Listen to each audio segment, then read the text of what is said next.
Good evening. Welcome to the Unsolved Cases series. We will take you in this episode to a case that happened on the night of December 30th, more than 25 years ago from today. A case that happened in Japan, in the capital Tokyo specifically. And we can consider this case among the strangest cases since we are talking about Japan, the country known for its development in technology. 25 years after the horrible crime that will happen in one of Tokyo's neighborhoods, until today, the case is still against an unknown. If you are ready, fasten your seatbelts and let's start in the details of this case.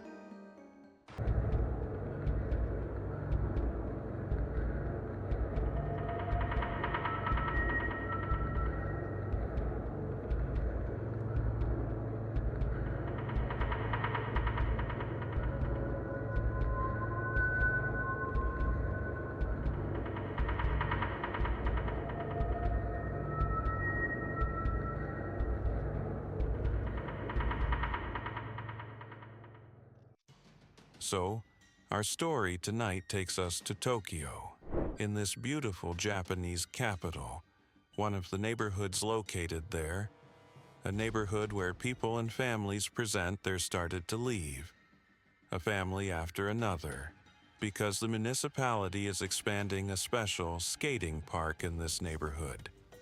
So, every period, a house gets emptied for the expansion to happen. In the neighborhood, almost 4 or 5 families stayed, and among them this family, the Miyazawa family. I present to you in it the father, Mikio Miyazawa, 44 years old, the mother, Yasuko, 41 years old, the daughter called Nina, 8 years old, and the son called Ray, 6 years old. A family that was itself preparing to welcome the new year of 2001. They also were going to take their belongings and leave this house. The father an employee in one of the companies, and the mother was a teacher. The family was also preparing, as I mentioned to you earlier, to welcome New Year's Eve with the grandmother, the mother's mother. This grandmother will call her daughter Yasuko to coordinate with her how they will spend New Year's Eve together. On the 30th, she called her. On the night of December 30th, she called her several times, but she didn't answer, not from her habits. So, on the 31st, the next day, she went to them at the house. She knocked and knocked on the door, called out, rang the bell. No answer from any member of the family. Luckily, she had a spare key her daughter gave her. She will open the door and enter, and she wishes she hadn't entered. The first thing she saw, she sees her little grandson, dead in front of her in the living room. Her daughter's husband, clear that he is stabbed and fallen from the first floor. She starts screaming and shouting, searching while disturbed, screaming her daughter's name, goes up toward the bedroom and finds her daughter and granddaughter both dead and killed with several stabbings. A family completely wiped out on December 30th in Tokyo.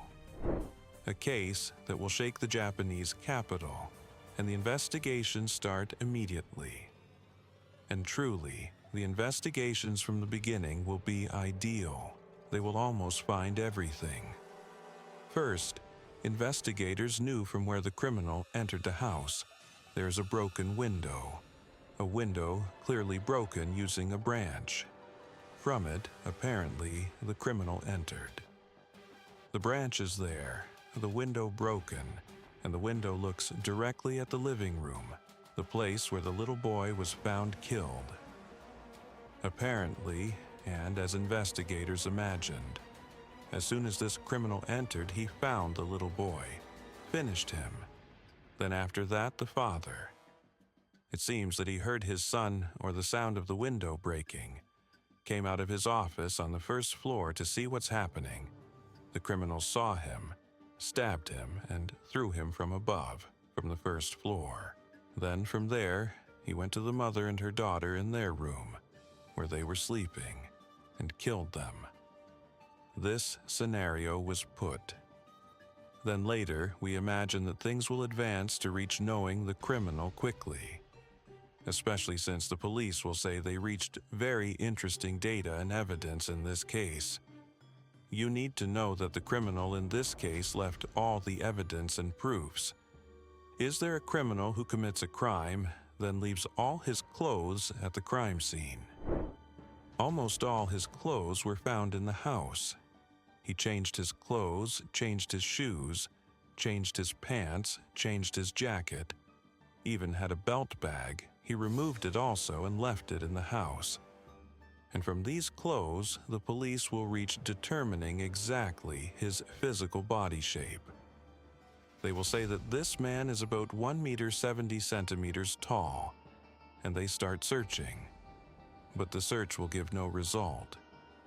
We will continue to find other strange things existing in this case. The case that made the investigators ask themselves a question. What did the criminal come to do in this house? They will find only one item missing from the house, or 2 items to be specific, that had no meaning. They are the computer cable. This cable is the computer cable of the father and the mother's coat. These were the only 2 items missing and stolen by the criminal, if we consider him as a thief. Then the second indicator they tried to understand. They found the amount of rage in the killing present on the females is more brutal than the males, meaning killing the males was a bit more merciful than killing the females. The mother and daughter were stabbed around 50 stabs, including stabs after their death, meaning the criminal continued stabbing them while they were dead. On the other hand, the little boy strangled and stabbed, and the father hit with a knife in his head. Next to that, the knife that hit the father in his head and the blood found next to him didn't only have his blood. They found another blood. They found another DNA. All indicators say that the DNA belongs to the criminal since a piece of the knife broke in the victim's head, injured the criminal, and so they found his blood in the crime scene. If we say in a case that we found blood and found DNA, maybe the search will be easier for the criminal. We have his DNA. In addition, we have his fingerprints. And I will tell you also what he did in the house. All his fingerprints were found all over the house. Add to that his clothes in the house, all of them left there, changed clothes. So what is left other than that? As if he is challenging, saying to them, "Come and catch me." I will add for you that the criminal of our case spent 12 hours in the house. Investigators, police, and forensic labs concluded this from their inspections. They found that he used the toilet of the house. They found that he ate ice cream, not 1 box, but 4 boxes of ice cream. They found that he laid down and took a nap in the house before leaving. Great astonishment at this confidence, and until now, investigators didn't understand what this criminal came to do. But they also found his fingerprints on the computer in the house. They even discovered he made a search on the internet on this computer. And from the searches he did, he spent minutes searching about the company where the father, Mikio, worked. He searched to see where he works, what he does, and the nature of his company.